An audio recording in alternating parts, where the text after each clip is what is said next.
Hey, this is Ricky P from twitch.tv/Ricky P, and you're listening to the Escape Podcast. This show was recorded in front of a live Twitch audience. If you haven't relicked Ark yet, you should relic Ark. Take it away, boys. One is a Grand Arena specialist from the UK. The other is a territory battle tactician from the US. Together, there are no signs of intelligent life on board. But with both having decades of hosting experience under their belt, the one thing we are sure of is you will be entertained. This is the Escape Pod Cast, a weekly look into the mobile game Star Wars: Galaxy of Heroes. Live from the Nerdy Network studios of Yavin 4, here are your hosts, Neil Andrew Eyre and Paul Anthony. Coming up on this week's edition of the Escape Pod Cast. What a slow week. You're not kidding. We thought there was something huge being announced. Seriously, with the title of a forum post originally stating new game mode, you'd think we'd be a little more excited. I guess we'll just have to grind Conquest. Well, yeah, if you're into that sort of thing. You know what, Neil? I'm not. This past round of it has really spoiled the taste that I have for this mode. Ooh, wait a minute. The PvE apologist himself doesn't like a PvE mode? Yeah, and I'll be happy to discuss that during the duologue. Well, we have another pair of content creators today. Ah, yes, thanks to Sephiranus for pushing for these guys to be on the show. The duo titled Corey and Nick join us in our incoming transmission this week.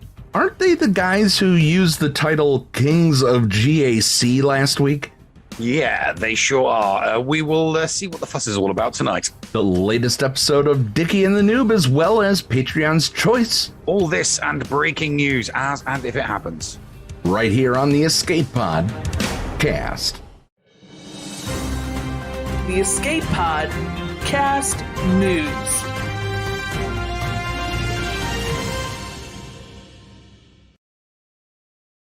Hello there, ladies and gentlemen. Welcome to another episode of the Escape Pod Cast. I'm your host, Nev, and as always, I'm joined by my hetero life partner, Paul Anthony. Paul, how you doing? I'm doing well, man. It's another day right here on the Escape Podcast. I'm excited for the Easter weekend and Passover weekend on the same weekend. Lots of fun stuff. Lots of fun get-togethers happening. Dr. Feelgood, thank you very much for subscribing again. 25 months they have been subscribing since the beginning. We've been doing Twitch for 26 months because it took us a month to get to the magical number of 50. So, and Cascade, our moderator as well, is here. Didn't think she's getting ready for a lot of stuff. Oh, we're very close to a hype train. Sephiranus resubbing as well. But I mean, the problem is though that Neil, there wasn't much to talk about. No, it was just a run. It's just been a run of the mill week, to be perfectly honest. Obviously, we had the arse end of a territory battle, and then we had a territory war, and obviously GAC is currently running at the moment. Conquest was running, so it was just lots and lots of things running. Only that one piece of news really dropping. Yeah, and that one piece of news, if you read the name of it at first, you got your hopes up. You really, really got your hopes up. I was hosting trivia, and I saw come through new Proving Grounds mode. I'm going, holy crap, did we just get Sandbox?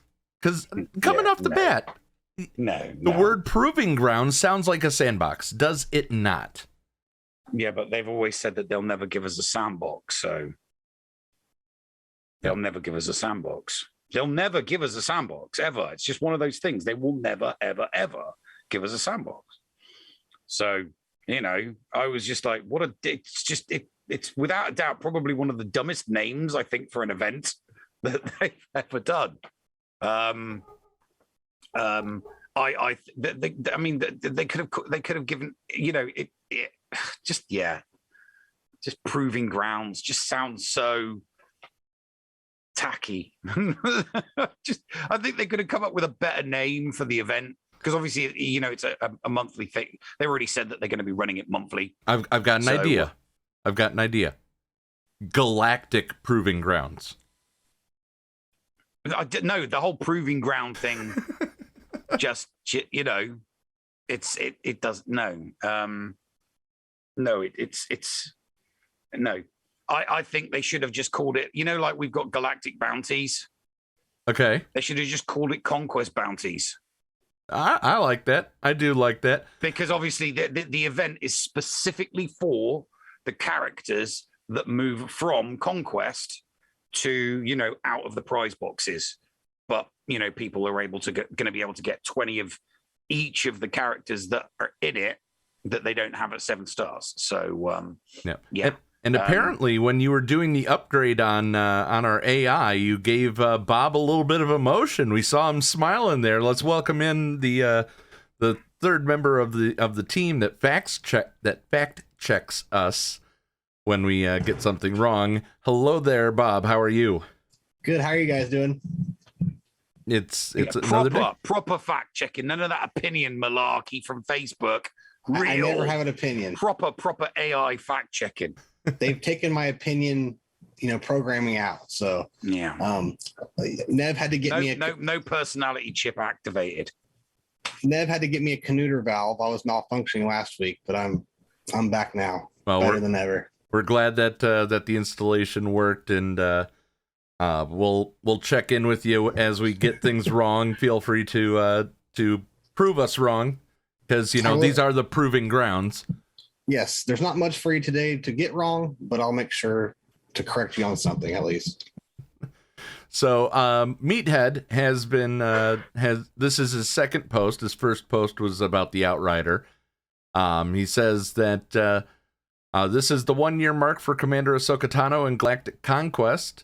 Much like the Razor Crest, she'll be moving out of the mode and reallocated to a brand new game event. Where will she go?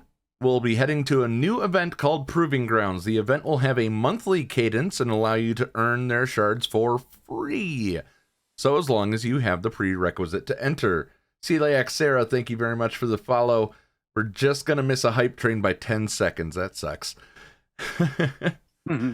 So, you won't see this if you have any of the Proving Ground characters 7-starred already. You must not already own the character at 7-star. You must not already own enough shards to 7-star the unit. So you can't see this to, you know, get shard shop currency. And once you obtain the unit at 7-star or have enough shards, you will no longer be able to access it. Yeah. I'm sure everybody's perfectly happy with every single other event that gives shards.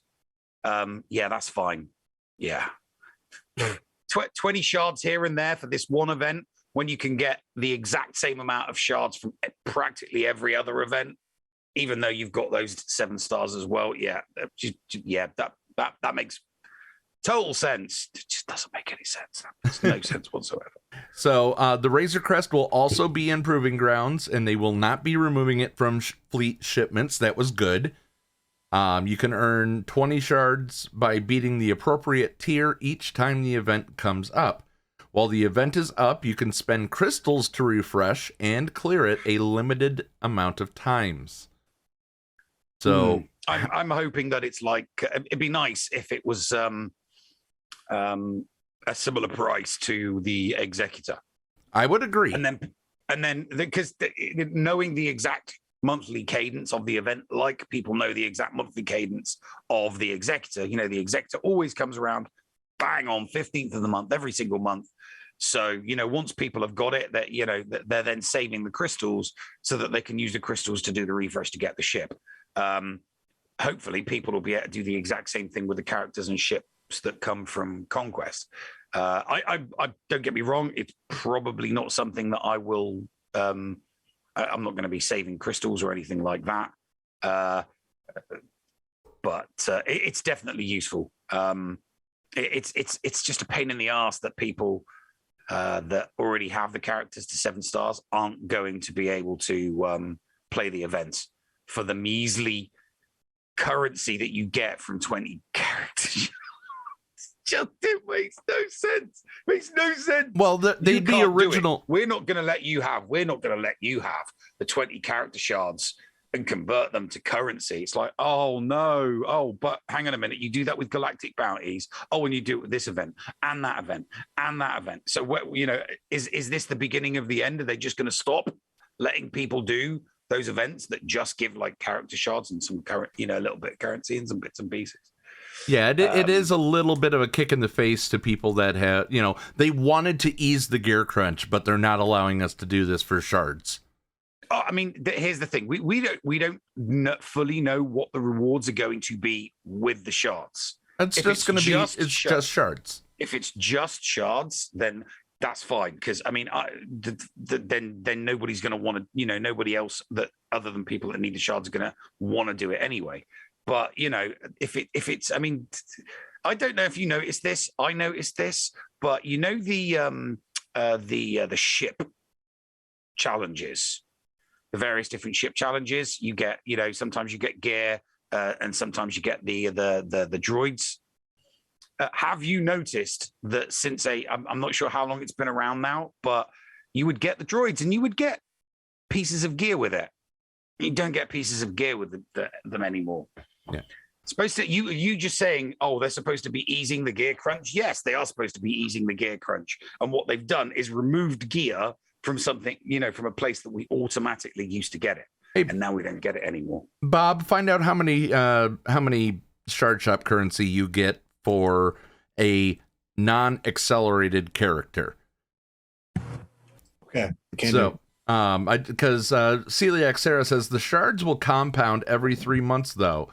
So the shard shop currency would get insane by the 1 year mark of proving grounds. So I can totally understand that. I actually see this now. By the 1 year mark, we'll have 6 characters in this. So you would four, one every quarter. I mean, 1 year mark. So yeah, at the 1 year mark, every 12 months, every 12 months that passes will mean 4 characters put in, and then at the end of the next 12 months there will be another 4 characters, and at the end of that another. But you're going to be able to join the event, but you know, obviously, you know, if the Razor Crest is in there and Ahsoka's in there, and you've already got them at 7 stars, and then Maul gets put in there, you're only going to be getting Maul shards. You're not going to be getting anything. You know, you're not going to be getting 20 Ahsoka and 20 Razor Crest. You're just going to be getting 20 Mauls, and then spending whatever crystal refreshes you want. What I would counter with Celiac Sarah is I see your point. I absolutely do see your point. So why not do it instead where you can do 1 character if you have them all? I mean, I'd love to see what this proving grounds thing is like, but I've already got Cat. I've already got RC, both at 7 star. I'd have to live vicariously through Neil, who I don't think has Cat at 7 star yet. Yeah, on my main I do. Yeah, you do on your main. Okay. I don't have it on my alts, but I've got because I've been buying every single time I could get her shards with burritos or the 600 crystals. I was buying them. Gotcha. Because I desperately wanted her for my Padme team. All right, what you got, Bob? All right, so accelerated farm characters are 15 for 1 shard. So it's 30 per. So, yes, original rate is twice that, so 30. All right, original recipe 30 times 10 or 30 times 20 is 600. So 6. I mean, that still barely even buys you something that's in the shard shop. It doesn't itself. Exactly. It you know, the stuff at the top, the stuff that people really want to buy, it's 720 every single time. So you know, getting 20. Yeah. You know, even getting 40. Yeah, you get 1 and 1 bit. You know, if you get in the 180, But and like I said, here's the thing. I mean, Sarah's like, over these 3-month periods, they build up and they build up. Sure, they build up and they build up if you haven't got, the other characters at 20. Yeah. And her recommendation is another option. They could give a little bit of gear to players who have the character instead of shards. Yeah, they should. What about this? What about relicking materials? They should be, every time they bring out a new event, they should be thinking about, let's throw some extra, stuff in here. Every time they bring out a new event, they should be throwing some extra stuff. Because I can't remember, when was the last time we had a new event? Because I can't remember the last time we had a new event. I think Galactic Bounties was the last time we had a new event. If you don't count Conquest and Challenges. They're modes, not events. I'm talking about stuff that you see in the events tab. Very true. That's where this is going to be in the events tab every month. But then I do admit, Neil, that I am contradicting myself, because I say when the harder stuff comes out that not everything is for everyone and we should calm down. So in this case, this is for people that aren't, the high end of it. So everything this is primarily for people that can't participate at a sufficient enough level to get lots and lots of character shards from the chests. Like me. Not because I can't, but because I don't want to. But there are people that are, stuck doing the easy mode and not getting anywhere near enough of the character shards. This event that's going to run every single month is for those players, those people that want to be serious. I mean, because, somebody could go for JMK if they wanted to and be under that 4 million mark threshold quite easily, and they've got JMK, but they haven't got the piece of the missing puzzle. They haven't got Ahsoka. And having to wait until it turns up in the store and get it in 5 shard chunks for 600 crystals, it takes, it took me forever. And it was a major pain in the ass, and I don't have JMK. So I can imagine how frustrated new players with, early accounts, maybe only 12, 24 or 36 months old that are less than 4 mil GP that went for JMK as their first GL. They're missing Cat like mad, so this is good for them. Yeah, not everything is for everyone. I need to take my own advice. I'm doing that before it gets posted as a comment. Because I will enjoy getting Maul on the on the quick, on the down low. It'd be nice to get Maul quick on the down low, because it means it means I can afford to care even less about Conquest. I really, really, really don't like Conquest. So now I'm gonna, oh great, there's an event. And every month that's going to run, and I'm going to get 20 of them every single time. So I'm going to put even less effort into Conquest, because until they reverse the changes to Conquest that they incorporated into the game mode at Conquest 7. I said it then. I'm done. Yeah, reverse it, and I'll come back and I'll take it seriously, and I'll be competitive in it. But until they reverse those changes, don't care. It's dead to me. Force Strong says it's not that I don't have the roster, it's I don't have the time in real life. We're going to be getting to that. We're going to be talking more about Conquest in the second segment, because I've kind of had enough. Mm-hmm. But we'll continue to talk about Proving Grounds here. Which units can I use in Proving Grounds? The base requirement to participate for a unit is Relic 3, but you'll be able to use any unit that you own that meets that requirement.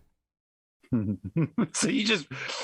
and if you've got a GL team, just put your GL team in, hit auto, and there's your 20 shards. Unless you have to do it manually. Yeah, unless you have to do it manually. In which case, it's still going to be easy, because it's going to be, if it's a GL, it's more than likely going to be a bare minimum Relic 6. Except for those people that realized they wasted their time and their life going for Lord Vader and have left him at Relic 5. Yeah. Will more units be added to Proving Grounds? Yes, it is our intention to use Proving Grounds as a location for players to earn specific units over time, but at the initial release, Commander Ahsoka Tano and Razor Crest will be the two available units. What if we see the territory battle characters end up in this? Seeing Kiadi Mundi, seeing Cam and Watt. Cam and Watt. I think Cam and Watt will just go the way of all of the other territory battle characters. They'll just end up in the Get Store at some point. I mean, I originally thought that they were going to be moved to the Get Store last year. I genuinely thought they were going to get moved to the Get Store last year. But I was wrong. So, I'm hoping that it'll be this year. I really, really am hoping that it'll be this year. But every other territory battle character has ended up there. So that's where Watt and Cam should be, because they really, really need to start letting people that aren't in these ridiculously good guilds, these very well organized guilds, from getting Watt and from getting Cam, because I mean, don't get me wrong, they're very important characters, but there's more and more and more stuff that's coming out that's even more important. So, having those earlier important characters, the ability for early game players to get those, it needs to be expedited now. They've got to bring that in this year. And, the Get To store seems the best place to put them, to be honest with you. Just keep this new monthly event for Conquest characters and Conquest ships, because obviously Maul will be the next in, and then Dad Bobber will be in, then this Ty will be in there, and it'll just every 3 months it will just knock on. Every 3 months one of the characters goes there, and then last one in, first one out. I go get you 20 shards on. Yeah, I really do think that the Geonosis territory battle characters should end up there, but will they actually do it? I doubt it. I really doubt it. And I highly doubt that we'll see those characters end up in any sort of shop because of how valuable they can end up being. I just think from a territory battle point of view, people having to spend time and effort on characters to get shards. At this point, at this time in the game, people are trying to get the extra stars, and they're using an entire team that gets them no points whatsoever. It doesn't put any points on the board because you're just going for shards. If you can not have to waste a team on that, and you just tell your entire guild, hey, look, it's in the Get Store now, so we're not concentrating on the Cam mission anymore. We're going to use that squad to concentrate to try and get 4 from 4 here, or 4 from 4 here. Get more points on the board, more stars, better rewards, because as soon as Cam and Watt appear in those locations, it just frees up a team to be able to use in a wave in territory battles that actually, puts a score on the board, as opposed to going for a character that, takes forever to get, because it does. We just fully got Cam for somebody that bought the packs. The first 7-star cams were kicking in just last year. I mean, literally only just last year, for goodness sake,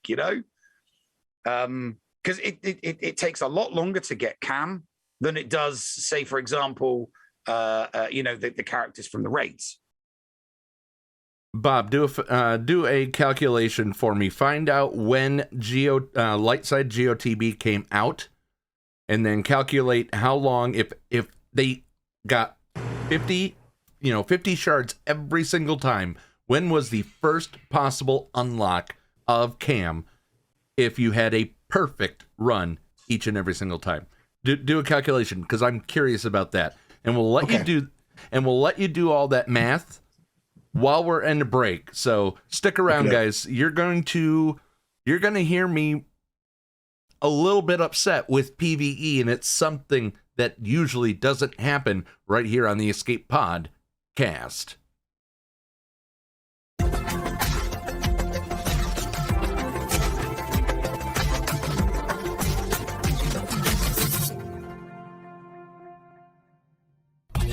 HotBot in HotUtils is one of the most comprehensive tools for Star Wars Galaxy of Heroes.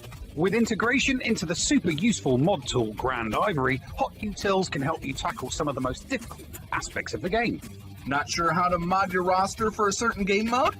Use one of the many filters that automatically assigns the right mods to the right character in accordance with your guild needs. Now with the digital features that can assist you and your guild officers in territory battles and territory wars, HotUtils is an amazing value. And don't forget the useful tools for yourself in Grand Arena, like the in-depth and customizable compare feature. Got multiple accounts like Neil, but not the time to remod them all? With this one-stop utility, you can switch between your alts and never miss a mod upgrade or a mod switch before locking into GAC or Territory Wars. Starting at just $5 a month, you don't want to miss out on these great tools. HotUtils is the new official remodding service for the Escape Pod cast. Visit HotUtils.com to learn more. That's HotUtils.com. And go ahead and spice up your Galaxy of Heroes experience. Hello ones, be sure to support the shows brought to you on the Escape Podcast Twitch and YouTube channel by becoming a Patreon. For as little as $2 a month, you can support us and get a little extra for yourself. With tiered rewards including access to Shitty Bill's Arena tracking bot, after-show access, inclusion in the GA Center leaderboards, behind-the-scenes access, and much more. There is something for everyone on our Discord server. Head on over to Patreon, that is patreon.com/The Escape Pod, and sign up today. Thank you for supporting and listening to the Escape Podcast. Welcome on into the Patreon leaderboard, brought to you by the Patreons of the Escape Pod cast. We are taking a look at how our Patreons are doing, who are Patreons at the Kyber Combatant level or higher, and you can join this board next month just by signing up at patreon.com/theescapepod, and we'd love to have you. Let's see how everybody did this time around. D goes 1-2, 32-71 in banners. 30 wins, 3 losses, 5 holds. Not bad for D. Good job. Looking at Dr. JoJo, goes 2-1, 45-05. That's pretty good. 38 wins, 11 losses, 7 holds. Taking a look at Force Strong, 1-2, 23-71 in banners, 23 up, 2 down, and once again, 7 holds. Hot Sauce, who isn't a content creator, he's just the, person who does HotBot, and he's a Patreon, so he gets included here. 2-1, 46-16, 39-20, and 5. And finally, Sephiranus goes 0-3, 28-47, 29 wins, 6 losses, 1 hold. Let's take a look at what people reported. Dr. JoJo says 2-1 round 1. I thought I would have him. He was bigger, but I had the better mods. But he went efficiency and kept 5 Galactic Legends, and he went too light on defense and dropped a few silly battles. He made up for it by going full bastard D the rest of the way. His next 2 opponents just cleared 1 zone each, whereas he would have full cleared both, but he fat fingered and put the wrong tech on Daka for Slacker versus Lord Vader, and he couldn't clear him, but still he goes 2-1. And then also Sephiranus, his file report is 0-3. Hopefully I won't completely have as bad of weeks as this one. And he wears his wooden spoon with pride. Let's take a look at the final boards. Well, not final boards, but the boards of after the first week. Hot Sauce winning 2-1 right in front of Dr. JoJo. There is a difference of 111 banners between Hot Sauce and Dr. JoJo. D leading over Force Strong at 32-71 against 23-71. Just changing some numbers there. And then Sephiranus 0-3, 36-96, which means that if D and Force Strong have bad weeks and Sephiranus has a good week, he'll leapfrog on top of them. So, we'd love to have you, as I said in the beginning, head over to Patreon, become a Kyber Combatant level or higher to join this board. We really, truly Love the support, appreciate the support, and love doing this little extra for those who give that little bit extra. We'll be right back after these messages right here on the Escape Pod Cast. We want you. Join the GAC Chain Gang today. This is the commander of the 506 Procrastination Battalion and the leader of the GAC Chain Gang. I am sending out a call to action for any SWGOH content creators on Twitch who would be willing to broadcast their GAC attack rounds. We are an amazing group of content creators who are dedicated on streaming the Grand Arena Championship attack rounds on Twitch. The idea is to provide continuous content back-to-back from one streamer to the next and allow viewers to enjoy more SWGOH content, as well as enjoy the variety of streamers that are currently present in the group. If you are interested in joining the Chain Gang, please reach out to myself on Discord at AndyBees, #7465, or you can send us a message on our Twitter page at ChainGAC. Join us today. We have your back. You're listening to the Escape Pod Cast. And we're back, and Bones, you got an answer for us. Yes, sir. So the first time it was released was November 19th, 2019. Okay, so that's what, 7 months, Neil? 7 months if everybody went perfect? 7 months if everybody in the guild was able to do it perfectly. Yeah. So May 2020 is the first achievable cam.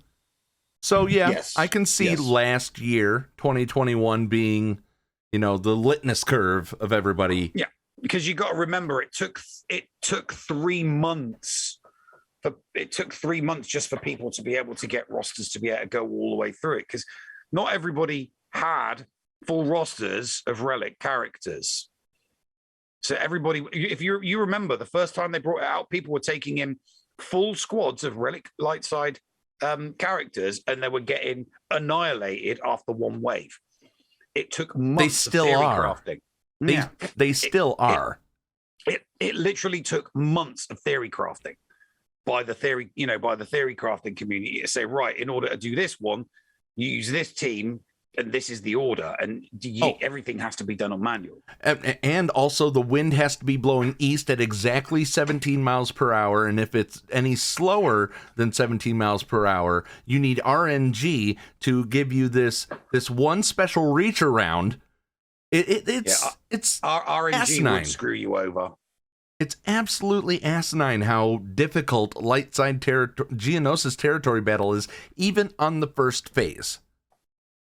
You should not get wiped on the first phase, and there's still people who are getting wiped. And just turn it down a bit for phase 1 so somebody can actually be happy with their progress. If you get your junk slammed in a car door more than twice, you're going to be pissed at the car. Am I wrong? Be pissed at the person that's slamming the door on your junk. Well, I mean, the design of the car makes it to when you're getting out, your junk gets slammed. Then that's your fault for buying a car that has a door that does that. It's called personal choice and personal responsibility. Can't blame the car. It's not the door's fault. It's your fault for buying a car that has the fault of hurting your junk every time you close or open the door. So yeah, no, that's entirely on you. You bought the wrong car. Well, I'm sorry we're talking about Bob's smart car, but that's another story for another show. So we're currently running, or the game is currently running Conquest right now. Is it? I didn't really notice. I've still got full energy on all of my accounts because I just couldn't be bothered to do it today.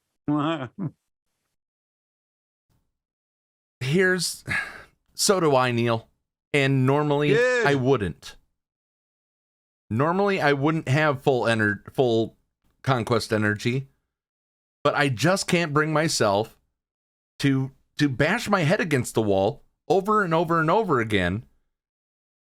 The feats have gotten asinine.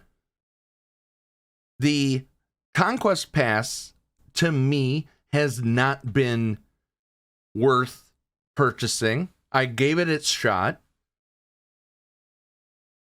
It feels like a waste of money when it's on a game mode to where you are having to spend a certain amount of energy. If you're buying a conquest pass, you should be able to play when you want or as long as you want. If you're spending money on a mode, you should be able to play that mode when you want. You're purchasing half of a AAA title video game. If you buy the big conquest pass, it's $30. I shouldn't be paying $30 to go and be limited to playing for at max what? You can go 7 times at the most of 5 minutes each. 35 minutes of fun once a day. I'm just done with it. I really am. Yes, I mean, if they put out a character, I'll go for that. That's why I'm happy about Proving Grounds coming up. But all my effort going into that to get the 4th from the top box in the time that I have, because I'm not playing the game and spending the crystals, spending additional money, Neil, spending additional money on top of the $30, 50 crystals 3 times a day for 2 weeks. No, that's ridiculous. Bull crap. Absolute bull crap. It's turned into a game mode that it's like, here they have this really, really great game mode, and they've destroyed it with grind and cost. It's too grindy and too costly to enjoy anymore. I mean, it didn't used to be. I mean, for the first 6 conquests, nobody gave a rat's ass how much. I mean, I didn't care how much I was spending in crystal refreshes each day because I was having so much fun with the mode. I was too. Stamina regenerated quickly and the energy regenerated quickly, which is why I didn't mind spending, because it's like, oh damn, I can't be bothered to wait a few hours for it to regenerate. I'm going to blow 50 crystals. But now it's like, well, you're not waiting a few hours. You're waiting a lot more than just a few hours for everything to refresh. Stamina, stamina and stamina, both stamina and energy. I mean, don't get me wrong. Yes, there is that one data card, the Vanguard data card, that, puts mark on your strongest character, which is fine if you've got, a handful of low relic characters that you don't want getting wiped out in the first sortie, which is what would normally happen, because they're targeting your, whatever relic 7 character that you've put in that is your strongest, and that's the one that's going to get hit. But, that's only if you get that data card. You might be halfway through the 2-week event before you get that data card. And then and only then, it's only going to help in a couple of situations. It's not going to help in every single situation. It's not like you could put a relic 7 in with a bunch of gear 12s or gear 11s, post tier 1. They're still going to get wiped out, So yeah, the game mode, it's been too grindy. It's been too grindy for a very long time. It's too expensive in both cost regarding passes and cost regarding crystal refreshes. That's why it's been dead to me since 7. It's only going to get worse for CG regarding Conquest, because now that they've brought this out, people that care less, that that kind of half-heartedly did Conquest, like me, will be thinking, great, I'm just not going to bother. I might get the second or the third crate just as a matter of going in on a daily basis and using my energy by putting a full team in, hitting auto. Oh yeah, there we go. Okay, we've moved forward one node, and then just doing the exact same thing. Because I just go through my roster. I go into the squad, I select the top one, I take that to 90, then the one underneath, then the one underneath, then the one underneath. I'm only going to get 7 battles in. So I use 5 I'll probably take my best 5 squads down to 90%, and then I'll take my 2 best down to 80%, just so that I can do them on full auto. Because I'm not going to sit there and do, I don't even know what the feats are. I see there's 9 feats. What are they? I don't care. I don't even select them. The zone ones, I don't know what they are. Every now and then I'll get some burritos for doing a feat, and I'm like, I don't care. Surprise! Thanks for the burrito. Thanks for the burritos. I don't care. It's like, you've done this feat. Don't care. Stopped caring long time ago. Give me a reason to care about it again. Maybe. The only reason, and like I said, the only way that they're going to do that is to return the stamina and the energy regeneration to what it was before they made the changes of Conquest 7. People are still going to buy the packs. People are still going to buy the game passes because, they'll want the extra that those game pass. But, if it's regenerate, people will be able to finish it more, and then they'll do what, the routine was quite simple for before 7. Most people would spend the entire first week just getting through the 5 stages. And then they would spend the second week going back and doing the feats. It's not possible to do that. Now, it was, and that's what made it fun. It's like, what various different teams can we use to get right to the end? And then it's right, okay, so I need to use this specific team now to get that feat, and I used to this specific team for that, and your theory crafting brain kicks in, and you use everything. None of that happens anymore. It just doesn't. There's no time. They also took out Zombie from any Night Sister team that you get in there, so you can't end up using if you have to get 50 kills with this one character, you can't exactly go in and be like, okay, I'm going to do that. I'm going to do that. I'm going to do that. I'm going to keep killing Zombie, or I'm going to keep, work on that. The feats have become, as I said, asinine. But I did have some fun in using Jedi Knight Luke in a Jedi Master Luke squad, because I just kept calling him to beat down L3, and he gets revived by Vandor Chewie. Beat down L3, she gets revived by Vandor Chewie. I had fun in the first mini boss of Sector 1 because there was that. But have I been bothered to do it again this time around? Even though it gives a data card, I'm not getting joy from the rest of it. I have no inspiration to do it. Yeah, there's no reason to do it. I mean, don't get, the tip of the spear will do it, and they want to do it because they want to maintain their, whether it's their top 0.1%, their top 1% status, the top 1% of people that are globally ranked in GAC, they are going to go for it. They're going to be the ones that go for it, always.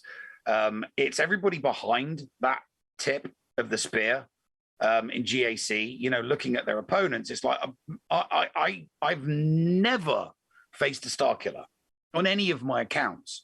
And that makes me think, great, I don't have to rush to get Star Killer. I have faced nobody with Maul, nobody with Scion, Boba Fett. I've seen a few. Scion of Jack. Yeah, you may. I haven't seen any, and that's on a 7.4, a 6.7, and a 5 mil GP.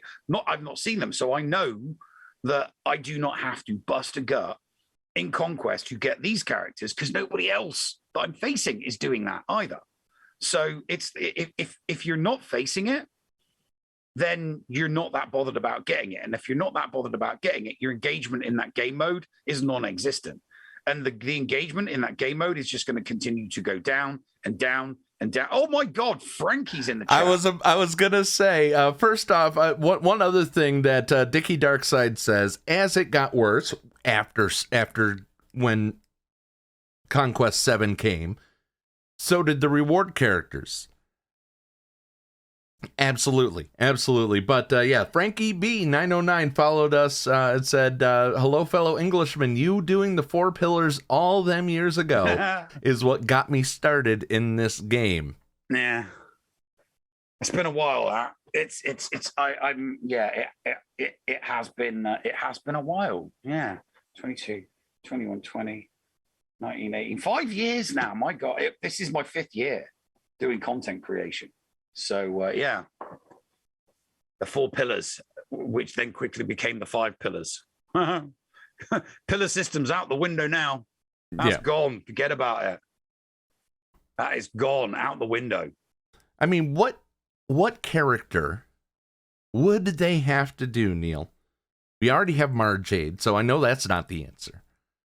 What character for you would they have to put out for you to actually give 2 rips about Conquest? To make me want to go for the big the maximum reward crate? Or if not the character itself, what type of character would they have to put in the game? Let's see. And Bob, I want you to compute that and see if you can come up with a consensus of what you think that another human would want to do. I would if they threw an Exar Kun in there, if they threw a legend character, someone from the extended universe, a Sith from the extended universe in there with a really, really awesome leadership that enabled. We have enough Sith though. No. Yes, we have a lot of Sith. We don't have a. But it's okay. No, I'm talking about your Sidious, your Savage, the Sith Empire Sith that you have that you no longer put on your Darth Revan team because your Darth Revan team has now got Darth Talon in it. So there are characters. What I'm saying is there are Sith characters that do not get used predominantly because they don't have an awesome leadership that just buffs the crap out of them. You saying that is like me saying that the Outriders come into the game for you. You're like, oh boy, I don't want to see another rebel ship. I don't want to see another freaking Sith. They're not. It's not like they're going to rework. They're never going to rework these Sith, right? What they've been doing, they've been bringing out. They have been bringing out lots of Jedi over the past couple of years with good leadership, good solid leadership that you can put your mix max G, and then obviously the icing on the cake, as far as I'm concerned, was the Qui-Gon Jinn Omicron. So you had your JKL, you had your JKR, you had your JMK, you had your JML, awesome Jedi leaders. And enough Jedi to make full teams out of them, and then you've got this hodgepodge of it's like your luminaries, and obviously they've updated, your luminaries and your Eve Koths, and it's like, okay, Qui-Gon Jinn is going to make them do something. You still have to throw one decent Jedi in there to massacre your opposition, but most people just end up putting their trash with one good Jedi, with the Qui-Gon Jinn. The Sith don't really have that. They don't, and there's I think one more Sith, just the one more Sith Lord, with a really, really good leadership, the Qui-Gon Jinn Omicron, and something like that, puts things nicely to bed. So I would, if they were to bring I'm not talking about any Sith, I'm just talking specifically about Exar Kun. If they brought Exar Kun to the game, hells yeah, I would probably go balls out for a solid 3 months to try and get the max reward crate because it's that character. But unless it's a character that I really, really, really want, like a Mara Jade or a JKL, I don't care, and there's nothing to incentive. Oh, what about all the gear and all the slight? And I get that on a daily basis from loads of other places. I'm only going to get those rewards at the end of 2 weeks, and it's not a huge amount that's going to be massive. It's not going to change a huge amount of my mods. It's not going to gear up or, all of a sudden take something from gear 12 to gear 30. It does, it doesn't work like that. It just doesn't. The rewards suck. The rewards are better in GAC than they are in Conquest. And a week in GAC gets you, a hell of a lot. A full month in GAC gets you so much more, more than twice what you get from 2 weeks worth of Conquest. More, minus the character shards, obviously. So, for me, I mean, it's obvious, if they were to put Hondo Onaka, and I also asked you if not a certain character, a type of character, I want to see a combative Watt type. If there was a character that you could slot into any spot, mostly any spot, and they can do work. I mean, we all know that Watt goes in and you're able to do things that, you normally couldn't, but it's your one Hail Mary pass, if you will, if you're not using him in an entirely separatist team. Really quick, also a hello to Drew77 watching for the first time. Thank you very much for watching the live recording. And I mean, Bob, what do you got? What do you got? A few things. Right from the get-go, Black Croissant. If they put Chrysanthemum, yeah, I would go all out. I think also like maybe the start of a brand new faction like the Gungans or something. I mean, I know we all agree that we're not the biggest fans of Gungans, but Gungans would still be cool in the game. So like a start of that, or like a Tusken Raider version of Mon Mothma that gets like the Tusken Raiders going or something like that. And I agree with like the Watt type base character, like you said, that's standalone. You can put in all different kinds.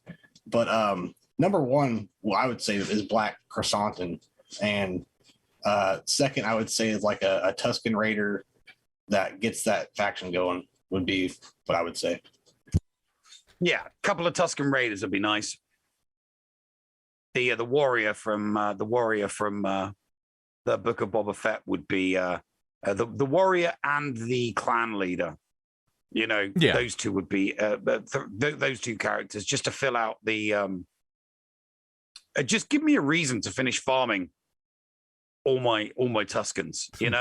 Corey and Nick sending a raid over. Thank you very much, Corey and Nick. We'll be talking to them coming up in the incoming transmission.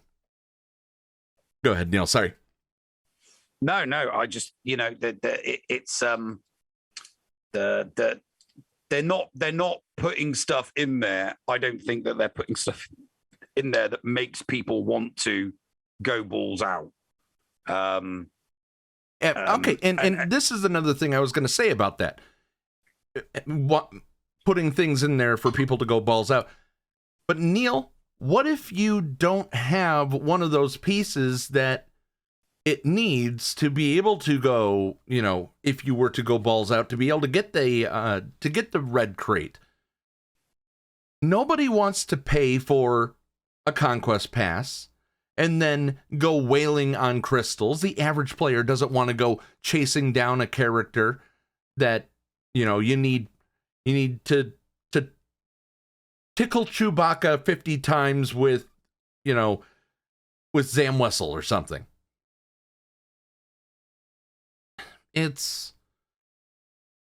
I don't want to have to go gear shopping in order to let me use my roster. Let me play with my toys. Yeah, that was just a lie.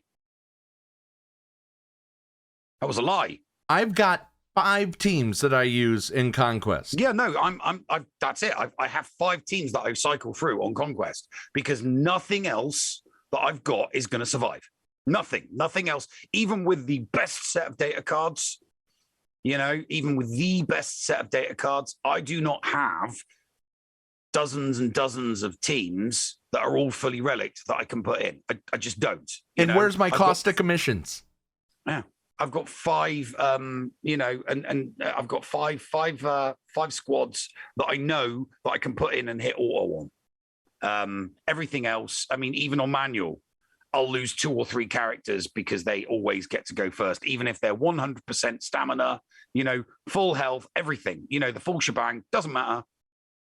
Put it in, doesn't matter whether it's tier 1, 2, 3, 4, or 5, 2, 3, 4, 5, they're all just going to get wiped out. And then it's great. Okay. So I've lost 20 energy. I've completely and utterly wasted my time coming into this game mode. I'm just not going to bother. And that's it. That's what happens. That's why the energy is full on all of my games right now, because I'm in tier 3.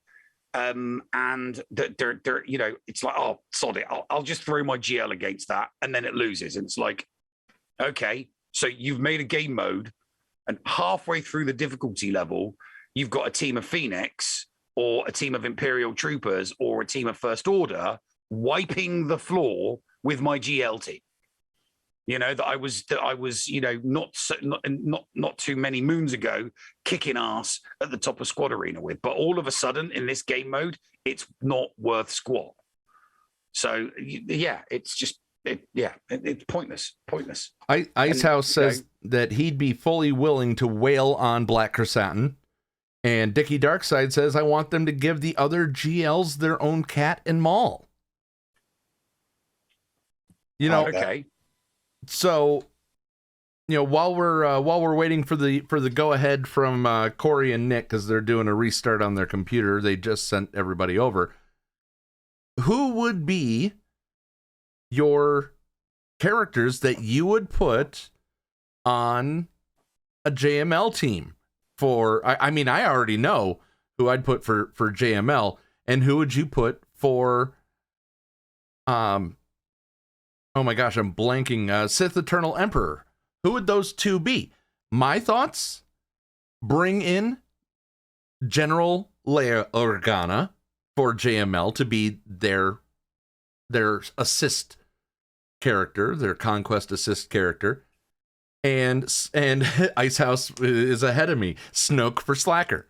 Or not Snoke for Slacker. I would say I would put Snoke for Sith Eternal Emperor.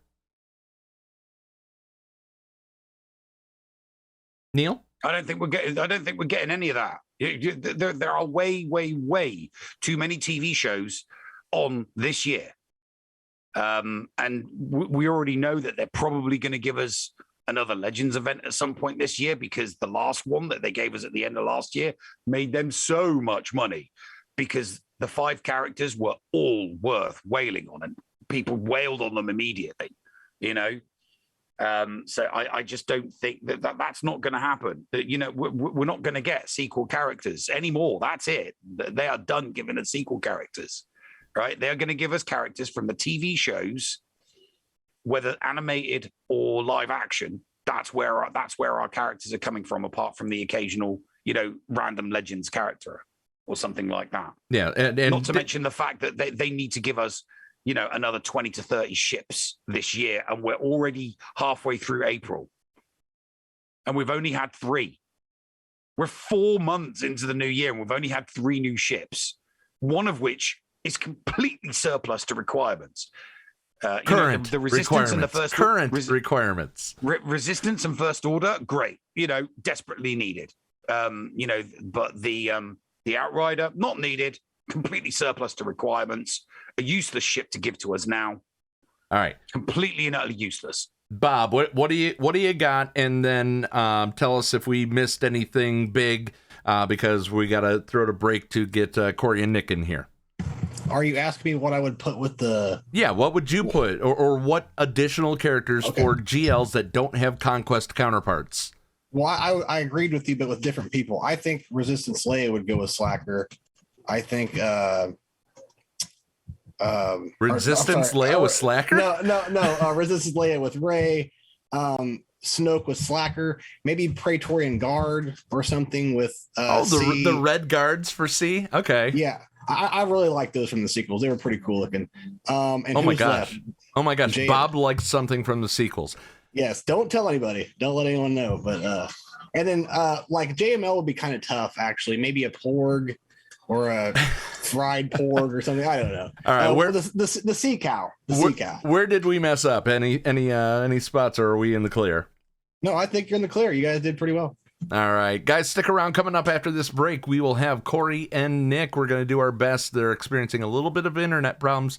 We'll do our best to bring them to you in its entirety in just a moment, right after these messages and story time with Uncle Thad, right here on the Escape Pod Cast.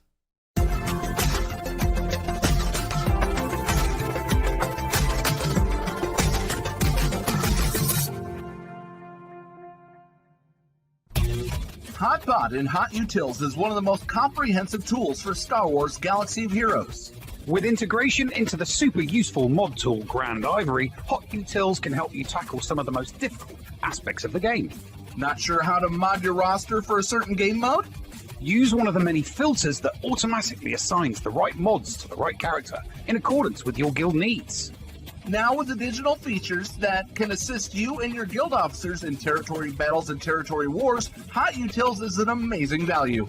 And don't forget the useful tools for yourself in Grand Arena, like the in-depth and customizable compare feature.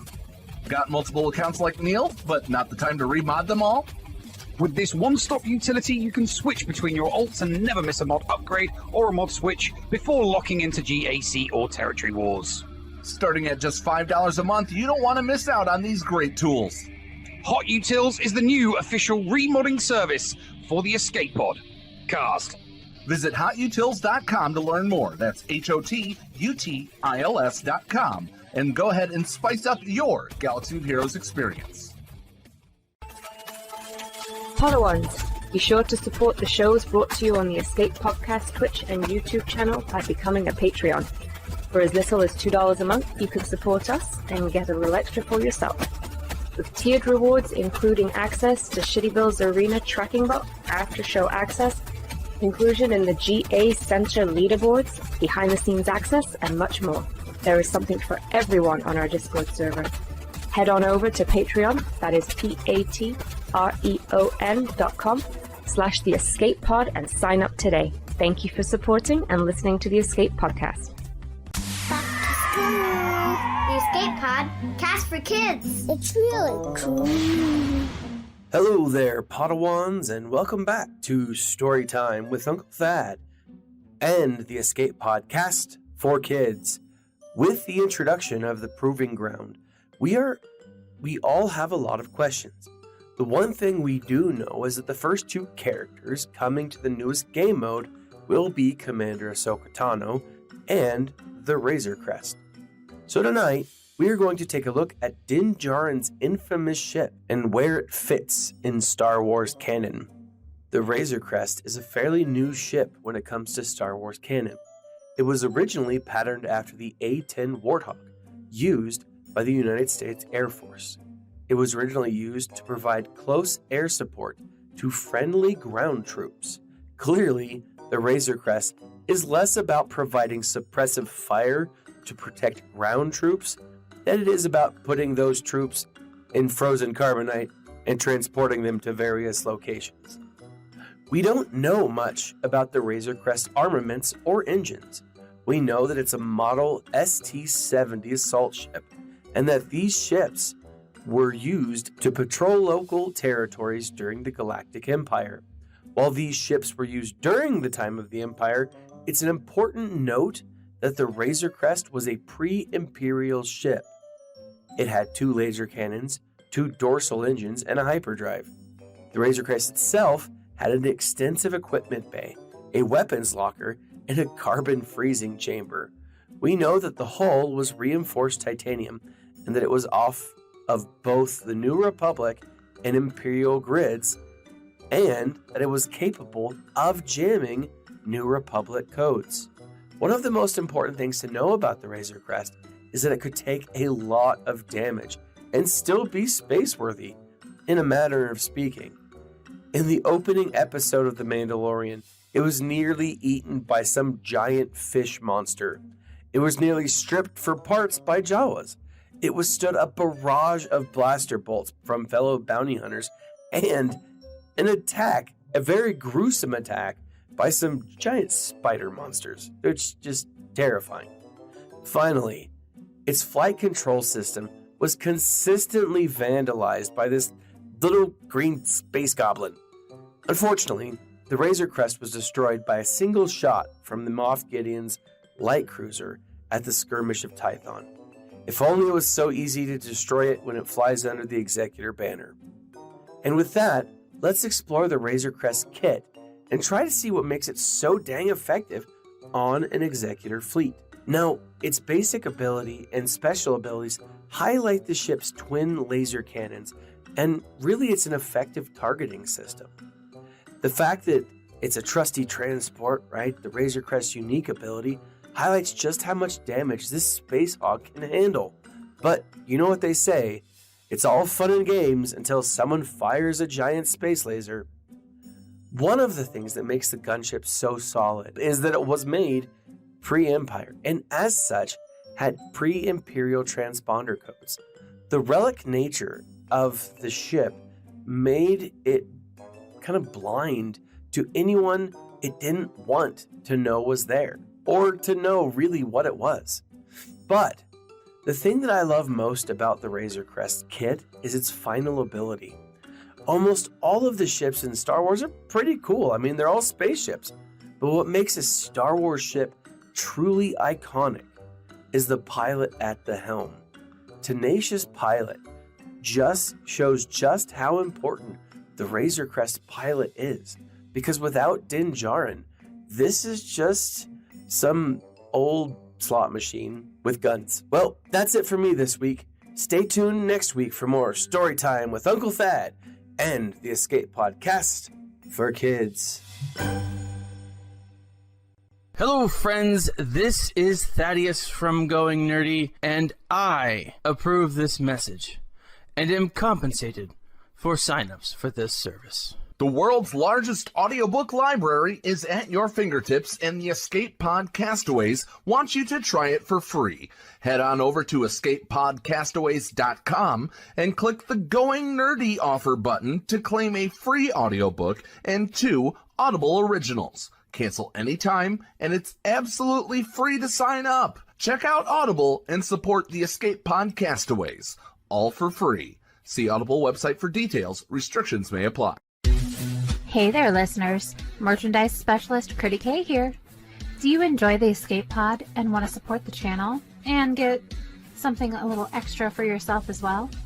Head on over to tpublic.com/user/theescapepodcast and grab a Team Neil, Team Paul, Critty Play, or many other fun Padawan designs on your choice of shirt, cup, sticker, mask, or even a magnet. And be sure to check out the Mrs. Anthony Shirts channel on the Escape Podcast Discord and get the latest info on the other designs I make as well. Sometimes there's even a sale going on, so it's smart to stop on by. Thank you for supporting the Escape Pod Cast. Attention, we are receiving an incoming transmission.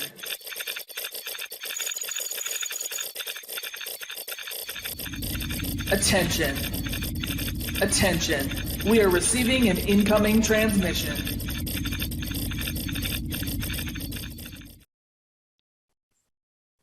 And welcome back to the show, ladies and gentlemen.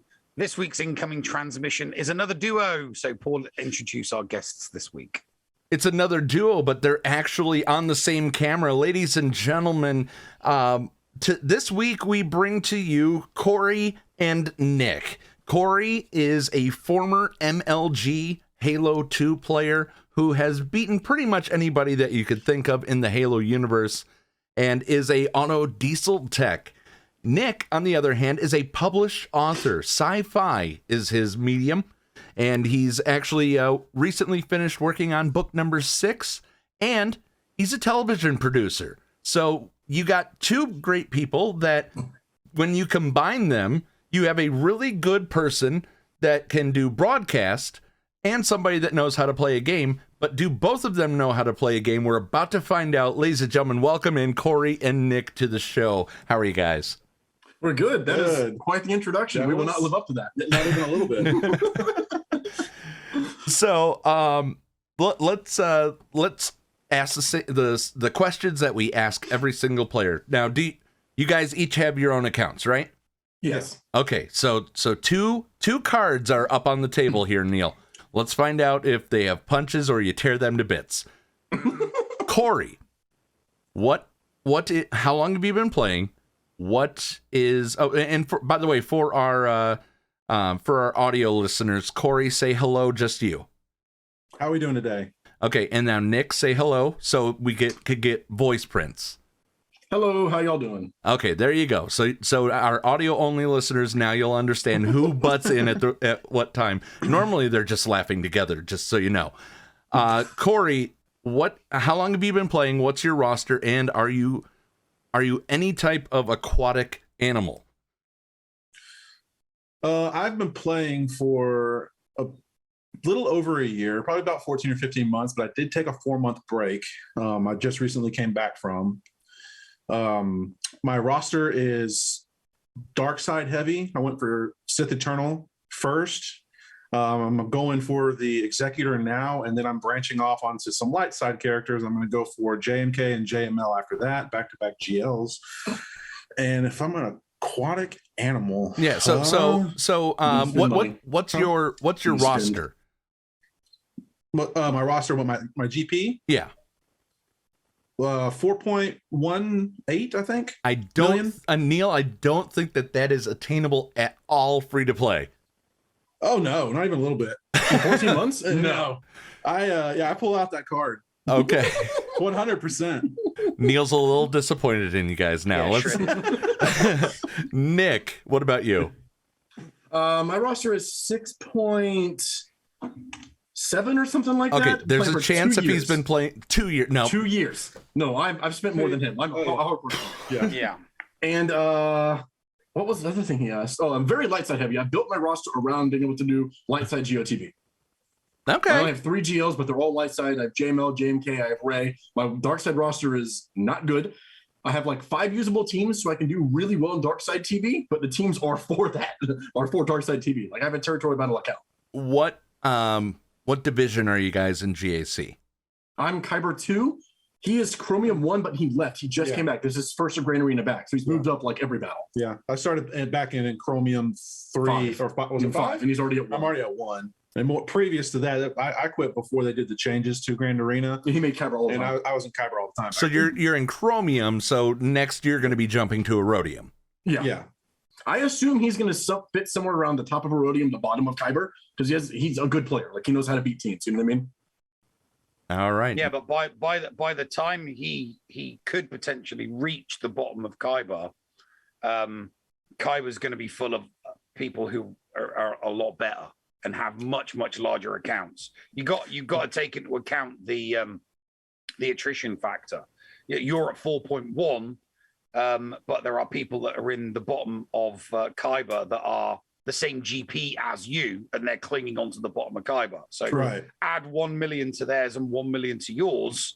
It's going to be much harder to climb into Kyber, especially over the next 3 to 6 months than it was in the first 3 months.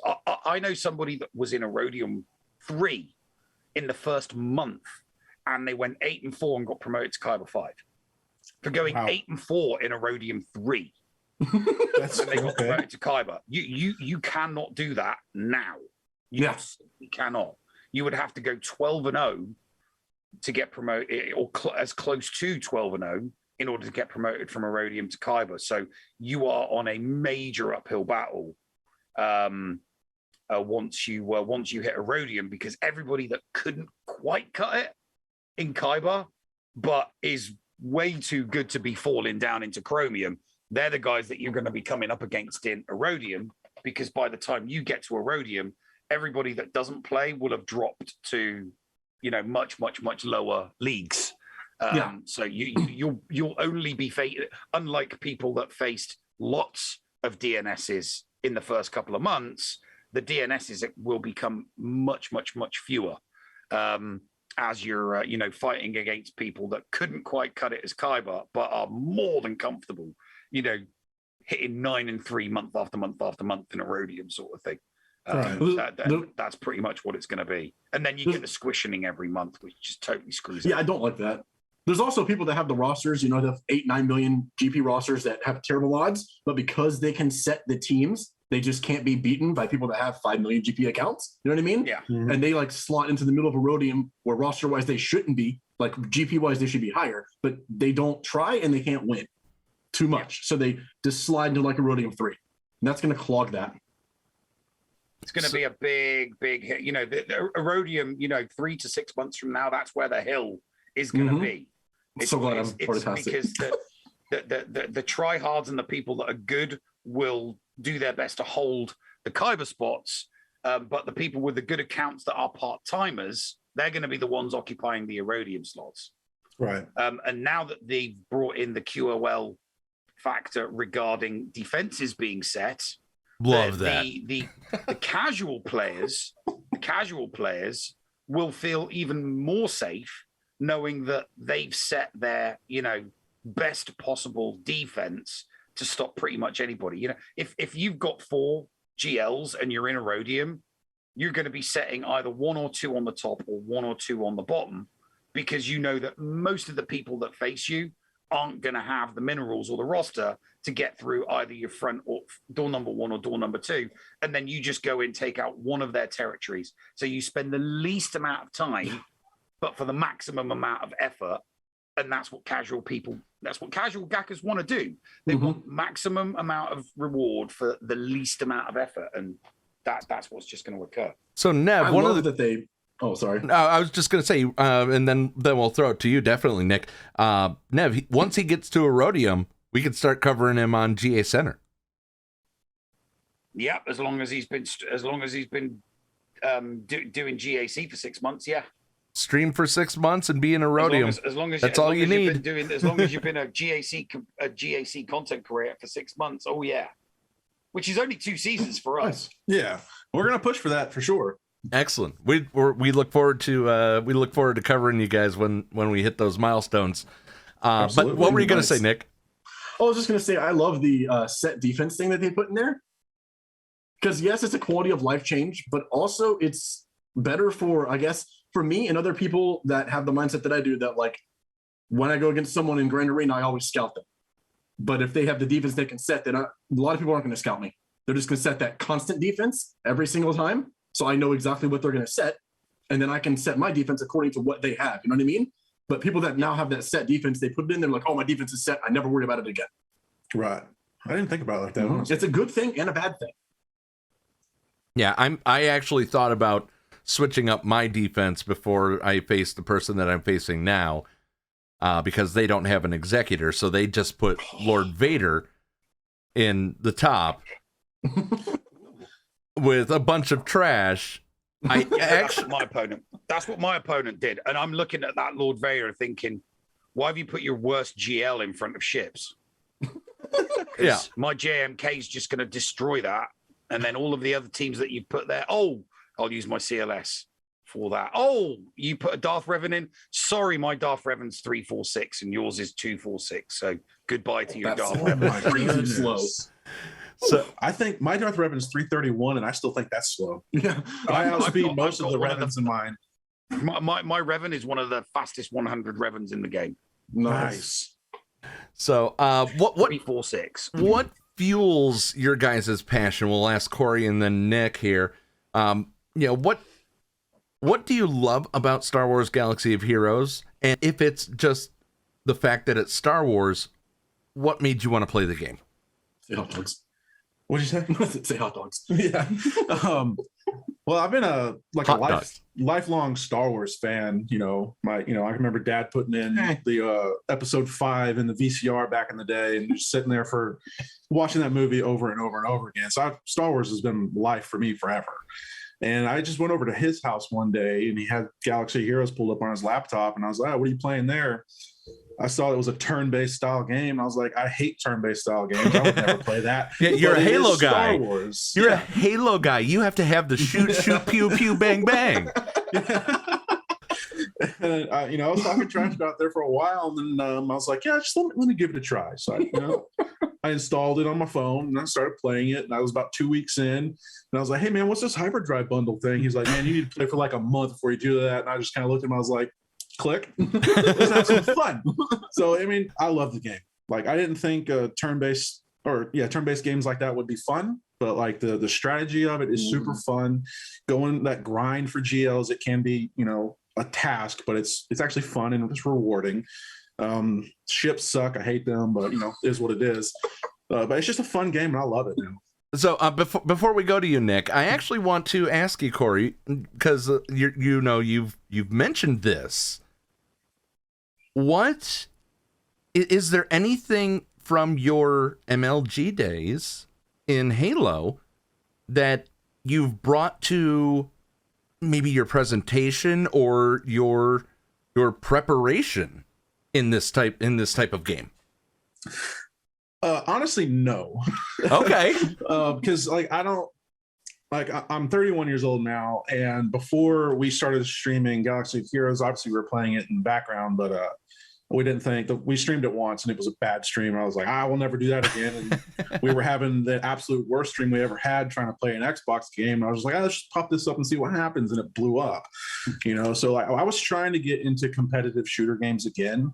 And I don't have the one right now is I work a full 40-hour-a-week job. Mm-hmm. I don't have the time to put into a competitive style game anymore. And he's just not good. Yeah, that too. So I kind of lost that competitiveness, I guess you want to say, in games. And so I haven't really brought any of that over to this game. I just have fun with it, All right, Nick, what's your what brought you to Star Wars and keeps you in SWGOH? So complete opposite of him. I hate Star Wars. I'm a Star Trekkie all the way. No. I also have been a lifelong Star Wars fan. Saw my first Star Wars movie when I was 5 years old, A New Hope. I watched it for probably 3 years before I knew there was other ones. My parents just didn't tell me. So when I found out, I was like Christmas all over again. I was like, oh, there's 2 more of these? So I've just always loved Star Wars. I hate turn-based games just like him. But I used to play a mobile game called Marvel Future Fight, and I was getting really sick of it. I was getting sick of the grind, and I kept seeing Galaxy of Heroes advertisements. So I downloaded it, and it was turn-based. I was like, I don't like that, but look at all these characters I can use. I do like that, and I am a collector at heart. I collect comics and other things, mostly comic books. I used to collect other stuff throughout my life, like cards and stuff like that. So the collection aspect really pulled me into it. Mm-hmm. And then once I got deeper into the game where you're forming teams with synergy and there's strategy to it, and I could do Grand Arena, that kept me around. I love the strategy and the competitive aspect to it. I love Grand Arena and Territory War for that reason. And I like Territory Battle because of the strategy. A lot of people hate remodding every battle, but I like having to tinker with the mods and figure out what works and what doesn't work. I love that kind of stuff.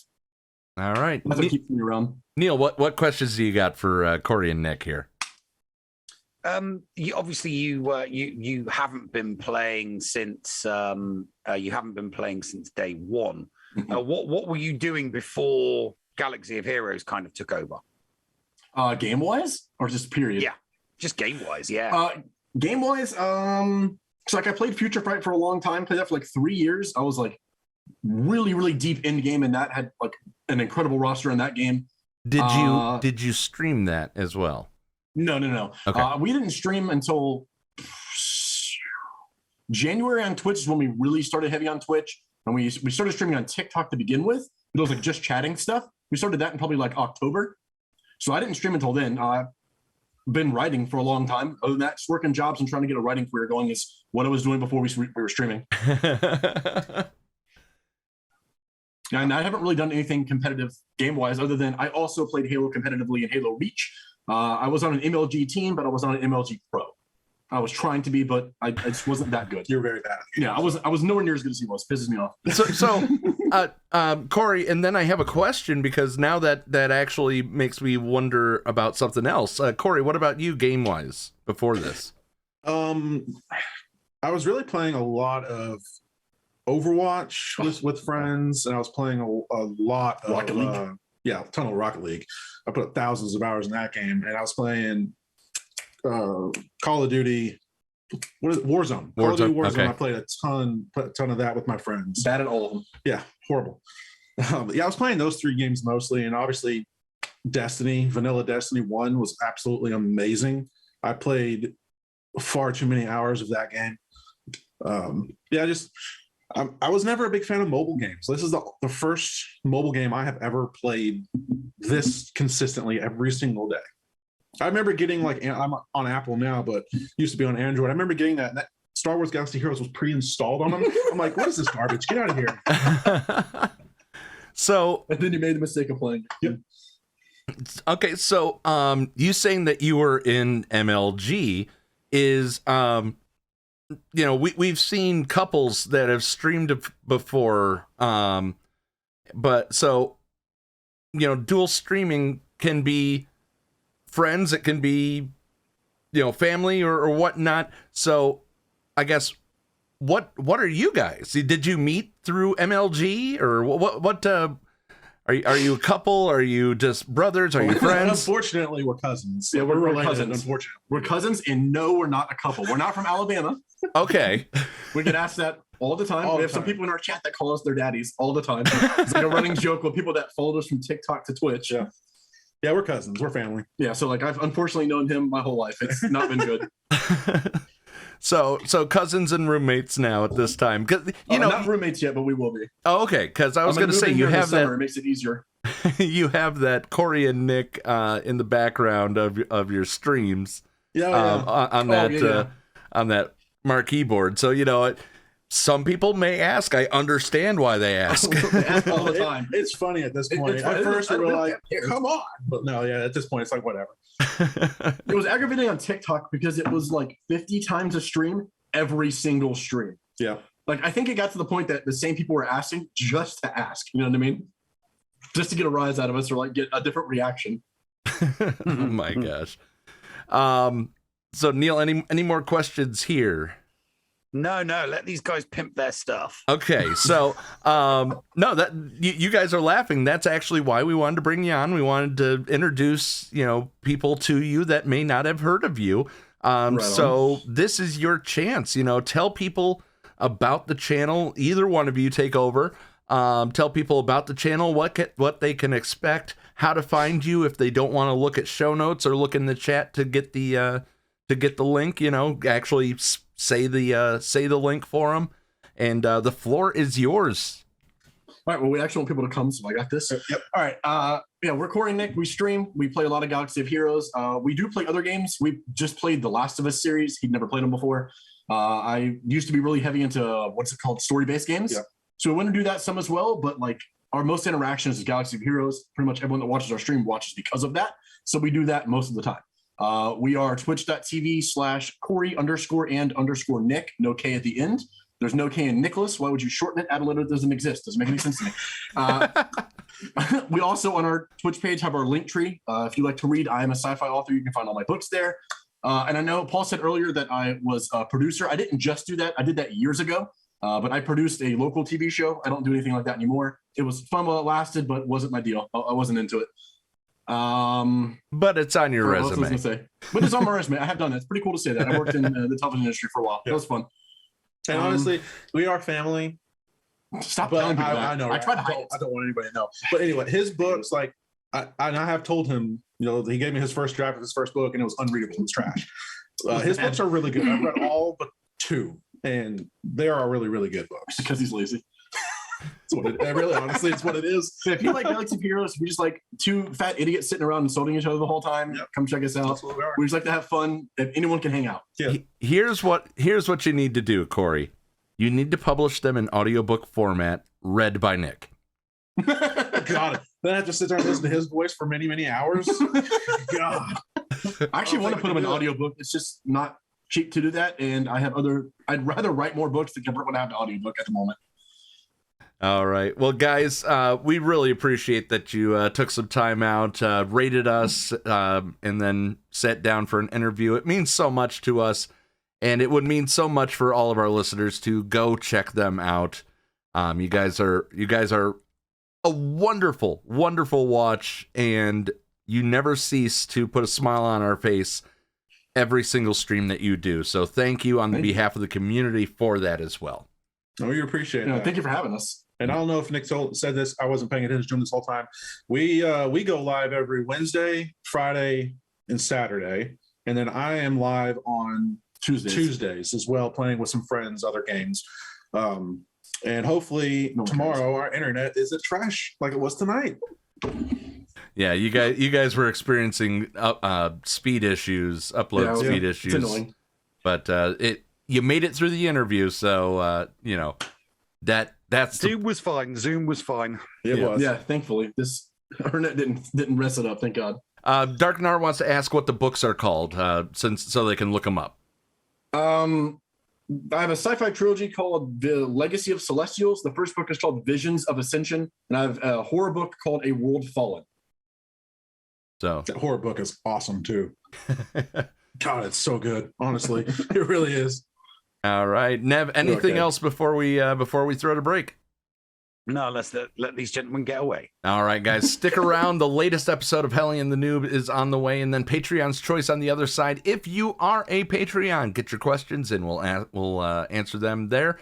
And if you're not a Patreon, but you have the channel points, bring on a question. We'll answer it next segment right here on the Escape Pod Cast.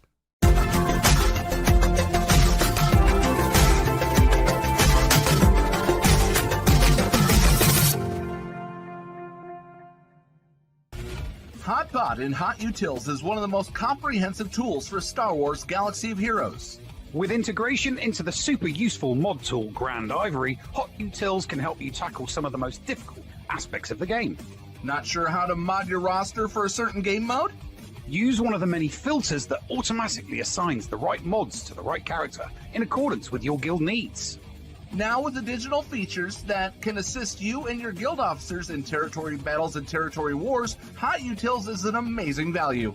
And don't forget the useful tools for yourself in Grand Arena, like the in-depth and customizable compare feature. Got multiple accounts like Neil, but not the time to remod them all? With this one-stop utility, you can switch between your alts and never miss a mod upgrade or a mod switch before locking into GAC or Territory Wars. Starting at just $5 a month, you don't want to miss out on these great tools. HotUtils is the new official remodding service for the Escape Pod Cast. Visit HotUtils.com to learn more. That's HotUtils.com. And go ahead and spice up your Galaxy of Heroes experience. Podawans, be sure to support the shows brought to you on the Escape Podcast Twitch and YouTube channel by becoming a Patreon. For as little as $2 a month, you can support us and get a little extra for yourself. With tiered rewards including access to Shitty Bill's Arena Tracking Bot, after-show access, inclusion in the GA Center leaderboards, behind-the-scenes access, and much more. There is something for everyone on our Discord server. Head on over to Patreon, that is patreon.com/The Escape Pod, and sign up today. Thank you for supporting and listening to the Escape Podcast. Previously on Dickie and the Noob. Dickie and Yarmo played around in Noob's memory banks and found out the location of Hondo's shipping company on the planet Stewjon. Buried deep in Noob's subconscious were the memories of his arch nemesis, the assassin droid Roger. So, Dickie, how exactly did you get a lead to this place? We pulled it from the ship's data logs. Yarbo was able to repair them. Seems like the ship spent a lot of time here. You know, I've always wanted to come here. Obi-Wan Kenobi has always been my favorite Jedi. You really believe in those old fairy tales? Fairy tales? I assure you the Jedi were real. Yeah, wizards with laser swords, right, Noob? It was only like 15 years ago. You were in your 20s when they were essentially the Galactic Police. I don't understand why you would doubt their existence. We can discuss this later, but right now we need to find Onaka shipping. It's supposed to be by Lake Kenobi. Well, it's safe to say no one has been here in a while. This place looks like a bantha. Took a big old dump all over it. Yeah, it doesn't look like anybody's been here for a while, but it could be the perfect cover for a hideout. Think of it, not even looters would bother with this place. Fair. So, why are we bothering? There's supposed to be a secret safe house in the basement. It's kind of like a panic room. There's a chance Hondo is hiding in there. Oh man, this place smells worse on the inside. It's been abandoned for a long time.